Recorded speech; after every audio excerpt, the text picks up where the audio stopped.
Muito obrigado por me terem convidado. É um prazer estar aqui com a TV Democracia. Saúdo todos os telespectadores da vossa televisão.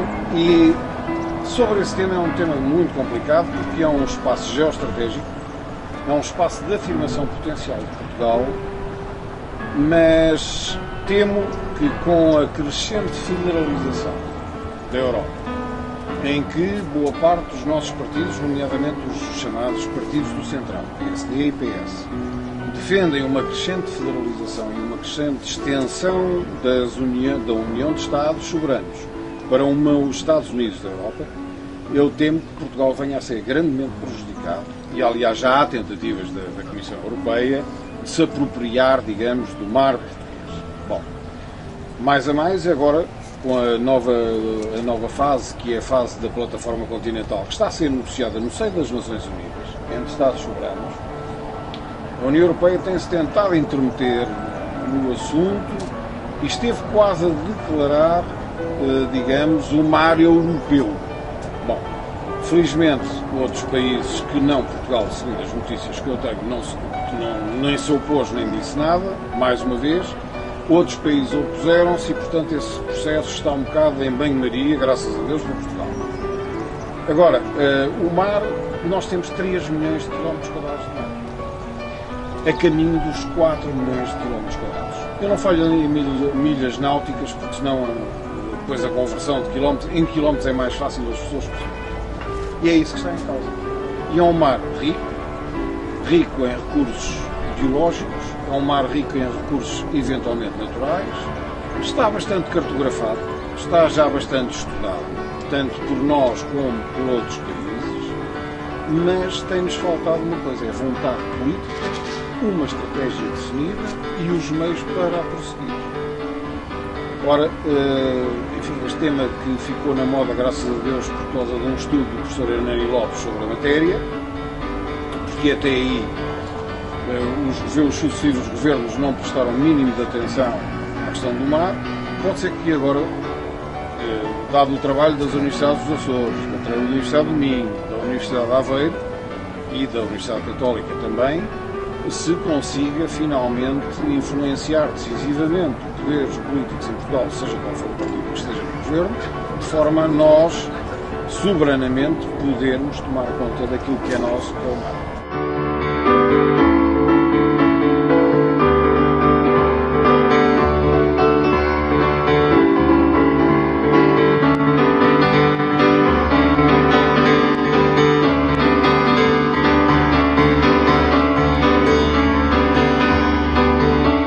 Excelente questão, e é, digamos, um dos erros estratégicos dos últimos 30, 40 anos da nossa história.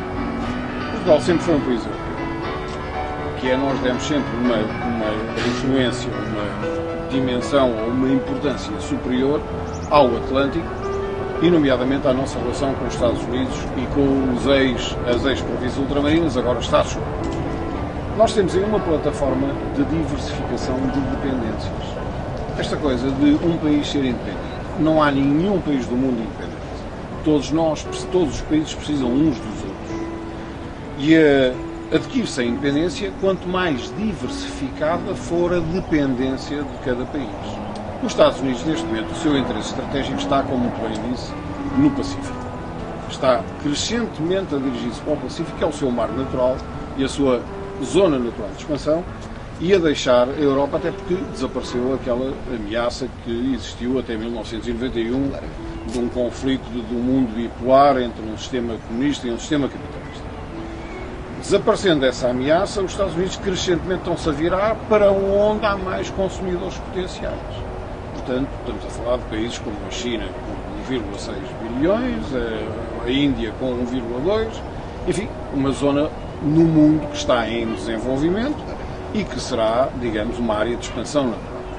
Aqui na Europa, e logo a seguir, em 91, percebeu-se que a própria Alemanha, que é integrante da União Europeia, os seus interesses estratégicos mudaram de a parte ocidental, de que nós beneficiámos e chegámos a ter uma base alemã em Portugal, que era a base de Beja, desviaram-se para o leste. E, aliás, unilateralmente, a Alemanha, nessa altura, reconheceu a independência da Croácia e com isso provocou a guerra de 92 dos Balcãs. Bom, sem pedir autorização a nenhum dos outros 15. Ou digamos, os Estados Unidos, a Alemanha, a França e outros países defendem os seus interesses estratégicos. E são interesses, muitas vezes, deles diversos. E nós temos outros interesses ainda mais diversos que os deles. Agora, sermos pequenos. Somos pequenos se olharmos para a Europa. Mas se olharmos para o mar, estamos no centro do mundo, do Atlântico. Segundo, temos aliados potenciais e naturais que inclusivamente fazem com que nas duas margens do Atlântico Sul se fale português. Refiro-me naturalmente ao Brasil, à Angola, à Guiné, a Cabo Verde, por aí fora. São Tomé e Príncipe, por aí fora. E, portanto, nós temos uma área de expansão e de aliança que diminua o peso relativo que a União Europeia, que é um peso excessivo, tem sobre nós e que nos pode criar uma plataforma de afirmação internacional em conjugação com uma aliança mais forte e mais profunda do que aquela que existe neste momento e que se chama CPLP, que está cingida praticamente às questões da língua e da cultura e pouco mais, a lusofonia, que sendo muito interessante, para mim tem que ser só um ponto de partida e não um ponto de chegada. Eu concebo a CPLP como uma união que evolua para problemas económicos, problemas financeiros, a criação, inclusivamente, de uma marinha comum, porque estes países são todos eles marítimos, têm todas áreas territoriais, digamos que a autoestrada do Atlântico marítima pertence, em grande parte, a países lusófonos e, portanto, há tudo por explorar nessa matéria. E, como sabe, nomeadamente, isso amanhã irei falar nisso, o transporte marítimo é o transporte mais económico de todos os transportes conhecidos. E, portanto, essa autoestrada marítima de que dispomos nesse espaço da lusofonia, essa grandiosidade de áreas marítimas sobre as soberanias dos Estados da CPLP, pode potenciar e catapultar cada um dos seus membros considerados para um patamar superior de importância ao nível internacional.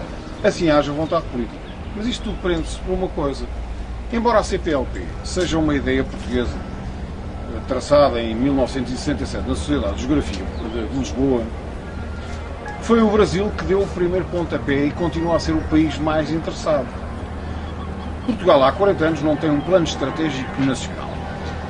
Continuamos a governar o país casuisticamente. Isto é, há uma causa agora, vai-se atrás daquela causa. Há um objetivo agora, vai-se atrás daquele objetivo. Sem haver um pano de fundo, sem haver uma conceptualização do papel que Portugal deve ter no sistema internacional das nações. E eu penso que isso é urgente de ser feito. O mar é uma das componentes fundamentais e essa aliança estratégica para diversificarmos a nosso demasiado peso específico da União Europeia sobre nós deveria ser componente integrante desse plano estratégico. Quanto à questão da Ucrânia, bom, há aqui um erro de base da União Europeia e um erro de base dos Estados Unidos.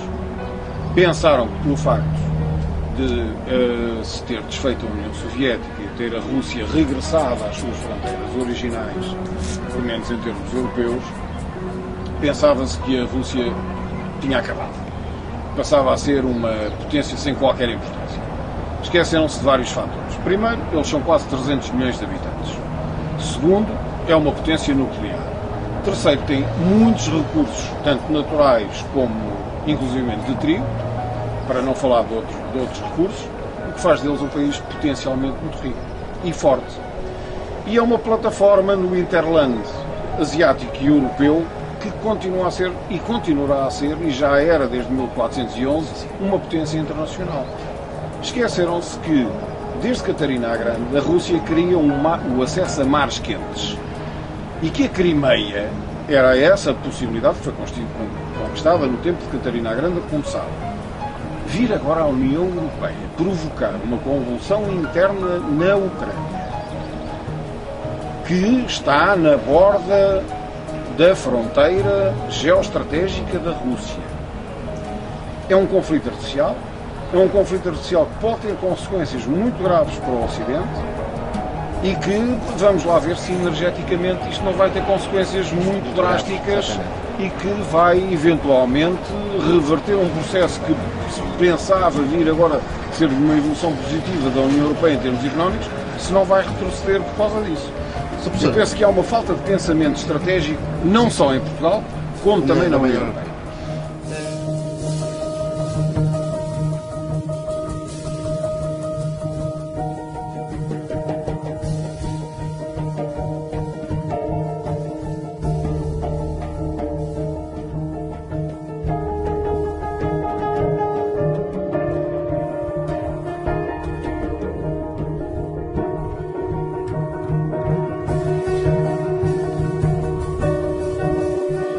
Bom, o projeto dos verdadeiros pais da Europa é porque em Portugal também não se fala nisto, não se escuta abertamente.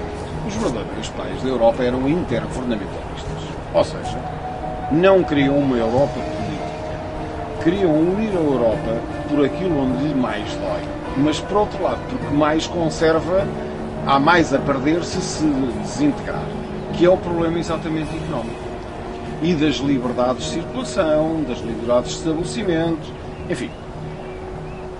Aristide Briand e Codinhou Calergi, quando pensaram a União Europeia, pensaram-na numa união de Estados soberanos, uma união voluntária de Estados soberanos. Isso, depois havia uma outra linha, que é a linha dos federalistas, que ainda existe e que está dominante no nosso país, cuja figura mais conhecida é Jean Monnet, mas não seguramente a mais importante. Há outras muito mais importantes, mas não vale a pena agora estarmos aqui a tomar conta com isso, mas que dizem, não, isto só tem sentido se alinharmos para uma União Política. Esta corrente esquece de uma coisa muito simples. A Europa tem 10 mil anos de história de guerra entre si. E guerras porquê? Pela conquista de recursos e pela conquista do poder de autogoverno e de autodeterminação. Isto é, a constituição de Estados soberanos. E essa luta continua. A Catalunha, a Escócia, a Bélgica, com a Valónia e com a Flandres a quererem separar, e por aí fora, e já para não falar da região dos Balcãs. E essa luta, ao contrário do que dizem alguns teóricos, essa luta de aquisição de soberania de um Estado soberano para serem independentes dos outros povos continua e é uma aspiração dos povos europeus e que motivou guerras constantes no continente europeu. Pensaram essas pessoas e os portugueses que a defendem, pensaram que pelo simples passe de mágica de comprar com euros a boa vontade dos cidadãos que resolveriam o problema e que as pessoas aceitariam muito calmamente depois a evolução para a União Política. Bom, com esta crise financeira, com esta crise económica, isso está posto em causa. E eu temo que se avançar demais e tivermos nova fuga para a frente, o alargamento dos 15 para os 27 já foi uma fuga para a frente. Se tivermos uma fuga para a frente desse género, de centralizar o coração das soberanias dos Estados na União Europeia, que mais tarde ou mais cedo, até porque isto está feito nas costas das populações europeias, mais cedo ou mais tarde, as populações europeias venham a revoltar. Bom, isto prende-se com uma coisa. Eu, como estou numa televisão independente e que não está dependente de nenhum poder político, posso abertamente dizê-lo, que é o seguinte. Até ao final da década de 70, meados da década de 80, na Europa subsistiram homens de Estado. Isto é, homens que tinham a noção, embora fossem eleitos pelo Partido A ou pelo Partido B, tinham a noção dos interesses vitais das nações que eles representavam. Deixámos de ter. Passámos a ter políticos. Políticos que estão preocupados com a sua clientela partidária, com os ciclos eleitorais de 4 anos e com a tentativa de serem eleitos novamente daí a 4 anos para manterem o poder, e os interesses nacionais das nações ficaram, enfim, prejudicados, e isso nota-se sobretudo em Portugal. Toda a gente critica muito a Sra. Merkel. É talvez a única estadista que nós temos na Europa. A Sra. Merkel foi eleita pelos alemães para defender os interesses alemães e os cidadãos alemães. Não foi eleita para defender os interesses portugueses, nem franceses, nem espanhóis, nem de qualquer outro país. E ela tenta, obviamente, pela via de, por cima, ser o maior contribuidor financeiro líquido da União Europeia, tenta exercer a sua soberania e o seu poder. e influenciar todos os outros, em proveito de quem? Dos seus cidadãos, que a elegem. Esta utopia da solidariedade é tudo muito bonito quando não estão em causa interesses vitais soberanos e interesses vitais estratégicos dos países componentes. Por isso é que eu digo que é muito perigoso ir-se em direção e aprofundamento do federalismo, porque a certa altura, se houver uma revolução que, enfim, e as revoluções destroem o que é bom e destroem o que é mau, uma boa ideia que era a união económica, a união das liberdades de circulação, de comércio, de estabelecimento, volta tudo para trás. E esse é o meu medo.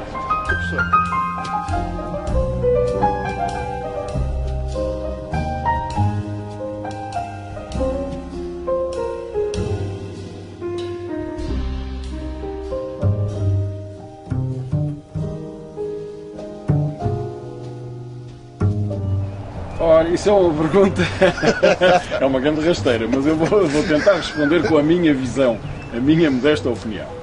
Para mim, a questão da monarquia ou república é uma questão de regime, portanto, suprapartidária.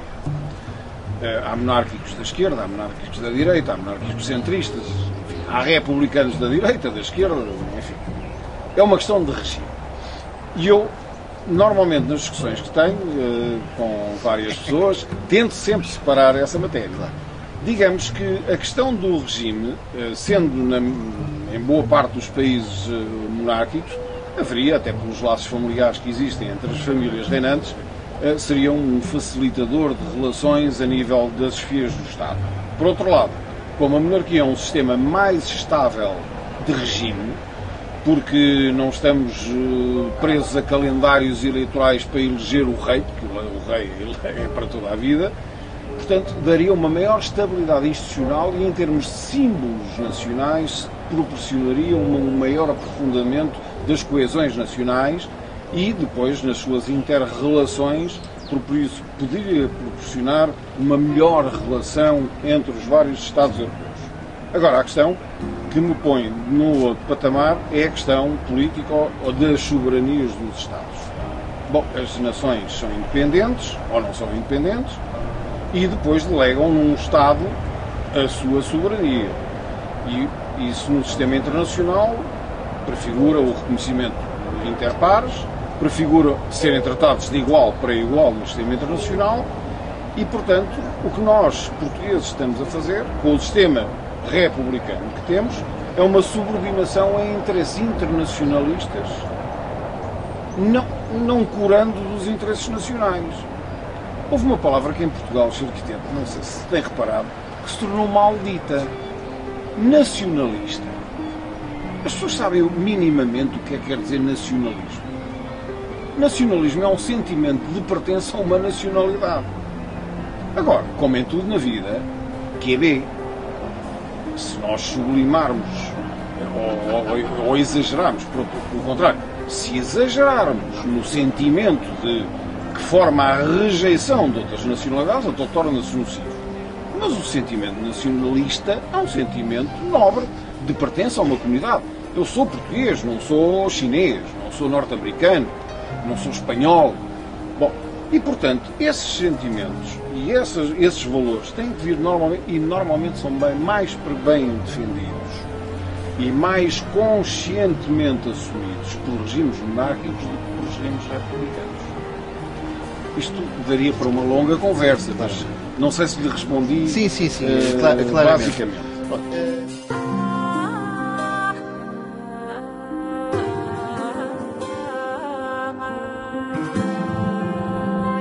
Possibilita, perdão, esta interrupção, possibilita uma melhor interiorização dos interesses permanentes da nação. Sr. Professor Mudo.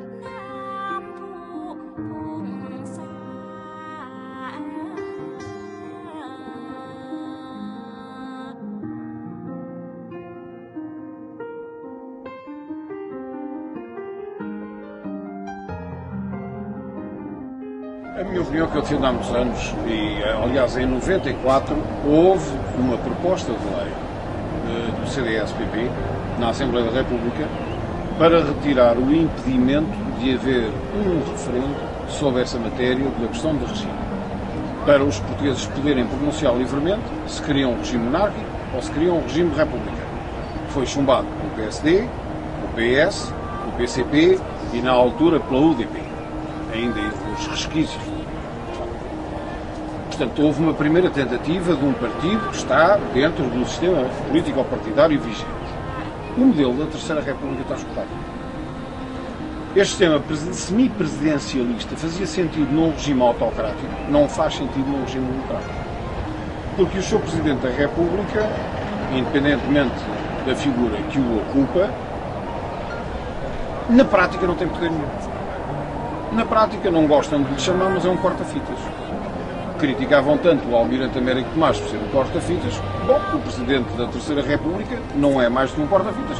Tem apenas um poder que pode influenciar de alguma maneira, que é o poder de dissolução da Assembleia da República e de convocação de novas eleições. Não tem mais, na prática não tem mais poder. Bom, isto é complicado porque cria logo, primeiro, conflitos potenciais entre determinados projetos políticos, segundo, entre personalidades. Isto é tudo feito por seres humanos. Isto não é feito por máquinas. A política é feita por seres humanos e os países são feitos por seres humanos e, portanto, cria complicações desnecessárias. Em segundo lugar, a questão da República e a questão da monarquia vai ter que ser discutida. Mas também os monárquicos não têm feito muito por isso. Porque a divisão entre os próprios monárquicos é de tal ordem que eu às vezes fico aterrado nas conversas que ouço. Fico completamente aterrado. Porque, repare, eu uma vez, não vou falar no nome da companhia, eu pertencia à direção de uma grande companhia, que éramos 18 diretores de departamento e mais a administração. E o presidente da empresa, na altura, começou-se a falar da monarquia, da república, e a certa altura ele disse: olha que o português endemicamente, o povo português endemicamente é monárquico. E ele disse: não pode ser e tal. Mas como estávamos só os dois a falar, ele disse: bom, vamos fazer aqui uma sondagem a ver o que é que tem, o que é que dá. Dos 18 diretores, 16 confessaram-se monárquicos. Não lhes repugnava nada ter um sistema monárquico. Claramente. Bom, agora, para isso poder ter alguma relevância na discussão, inclusivamente no Parlamento, poder-se eventualmente evoluir para uma revisão constitucional que possibilite a realização de um referendo. É preciso, primeiro, que os monárquicos decidam de uma vez por todas o que é que querem. Porque degladiarem-se entre eles próprios, as diversas tendências, só prejudica a causa monárquica. Porque têm de uma vez por todas que perceber a causa monárquica. Não é uma questão partidária, é uma questão de regime. E enquanto não atirarem da questão partidária, passarem na questão de regime, está toda a discussão envenenada. E isso só prejudica, independentemente, agora depois, de se concordar com quem é a cabeça que se candidatará, se o povo português disser que é a monarquia, quem será o sucessor ou o ocupante do trono.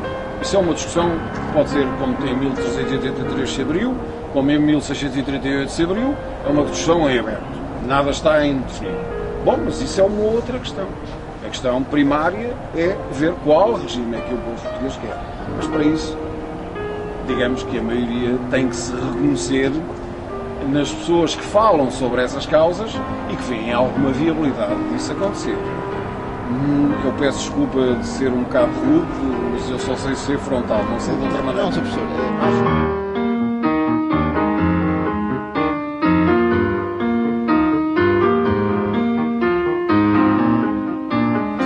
Em termos de desejo, eu gostava muito que fosse rápido. Sim, real, seja real. Em termos reais, vai demorar uns anos.